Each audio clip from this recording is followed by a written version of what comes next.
Hello and welcome to the Outside View Show USA. I'm your host, broadcasting from Germany, a country where we still use fax machines to complain about our high-speed internet.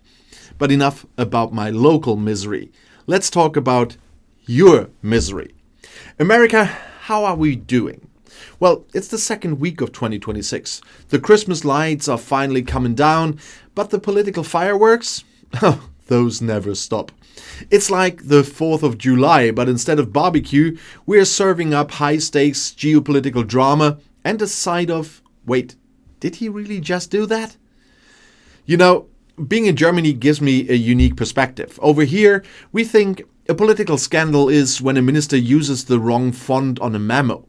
In the US, a scandal is when the president decides to personally kidnap a foreign head of state. And yeah, if you haven't heard, and if you haven't, I envy the rock you live under. US forces captured Venezuelan leader Nicolas Maduro a week ago. That was a nighttime raid in Caracas. It was very zero dark 30, except instead of a compound in Pakistan, it was a guy who looks like a Super Mario villain who lost his plumbing license. And Trump announced it like he was revealing a new flavor of steak. We got him. He's in New York. He's going to love the food in Queens.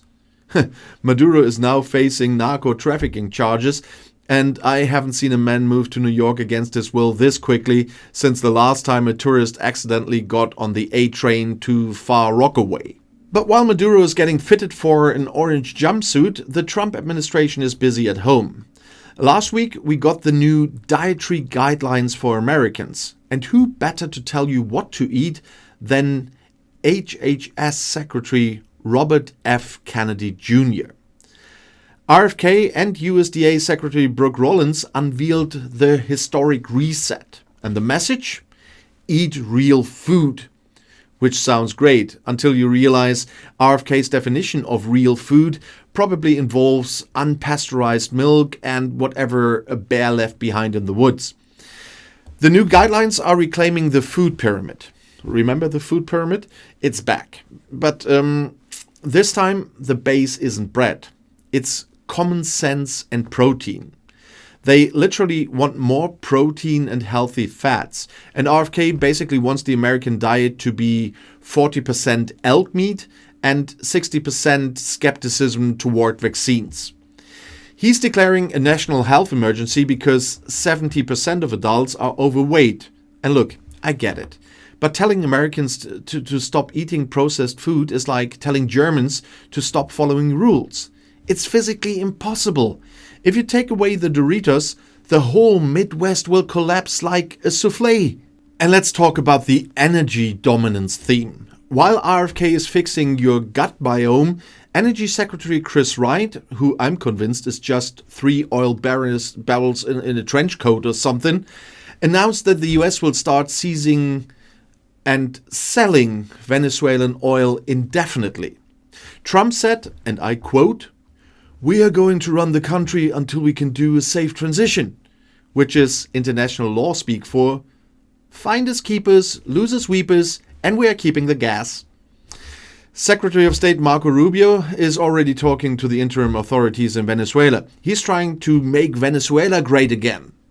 I'm not sure what great looks like in Caracas right now, but I'm guessing it involves a lot of American drilling rigs and a very confused Delcy Rodriguez, who Trump warned would pay a very big price if she doesn't cooperate. Is it just me, or does US foreign policy now feel like a very aggressive season of The Apprentice OPEC edition? Delcy, you're fired. Also, we're taking your tankers. And now let's check in on the hallowed halls of Congress. It's the 119th Congress. And boy, do they want out. A new report came out this week. More than 10% of Congress won't be returning after 2026. 55 representatives and senators are retiring or running for something else. And even Marjorie Taylor Greene is retiring. I know! Where we will get our daily dose of space lasers and crossfist rants. She says she's retiring. Well, I assume she's going back to her home planet or starting a very loud podcast where she yells at clouds or something. But 11 senators and 44 House members, that's not a retirement, that's an evacuation. It's like they saw the 2026 midterm schedule and said, you know what? I think I'd rather go home and stare at a wall than do one more Zoom fundraiser. And the House floor last week was a ghost town. They were debating the Lady Liberty Act and the Arkansas Valley Conduit Act. Riveting stuff. I watched the C-SPAN feed for 3 minutes and my brain actually tried to leave my skull through my ears. It's the only place in the world where people use 500 words to say, I agree, and still manage to start a fight. And if you thought museums were safe from politics, think again. The Trump administration has given the Smithsonian Institution until January 13th, the day I'm filming this, to turn over all their materials for review. And why?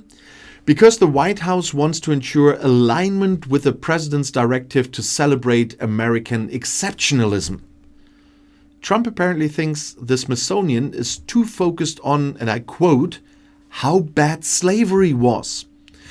Think about that. The president is essentially saying, can we tone down the human rights violations and talk more about how cool the Wright brothers were?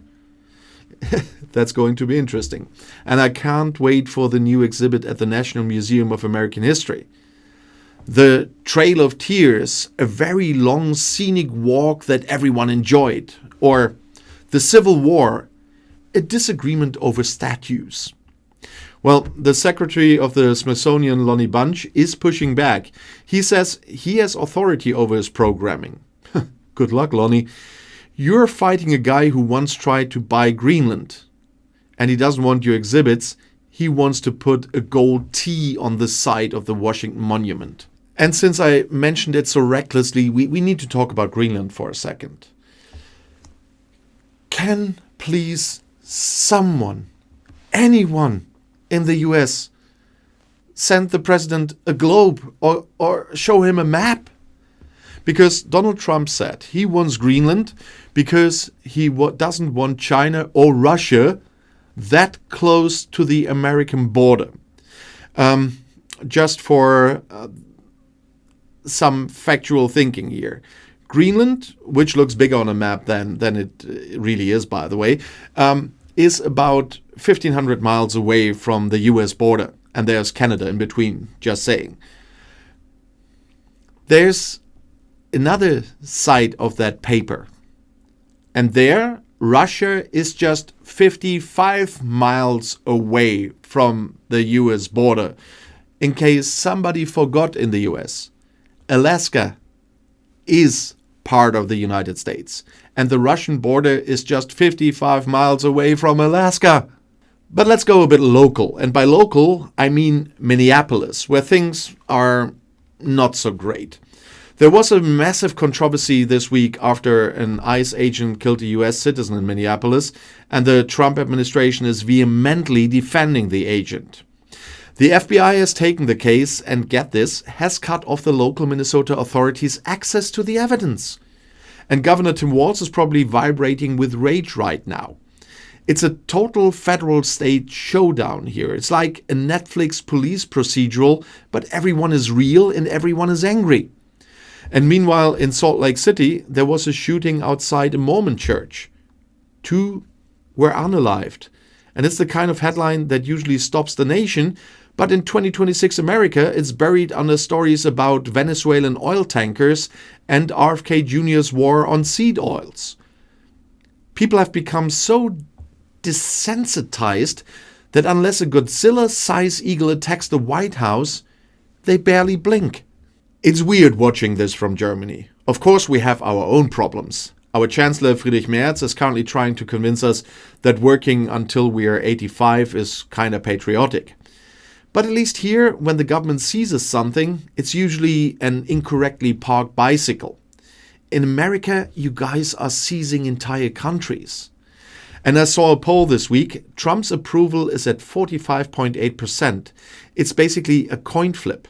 Half the country thinks he's saving the world and the other half is currently looking up how to apply for a German visa. Don't do it, guys. We have a lot of paperwork, and you have to pay for water in restaurants. So stick to your 250th anniversary celebrations. That's coming up this year, by the way. America is turning 250.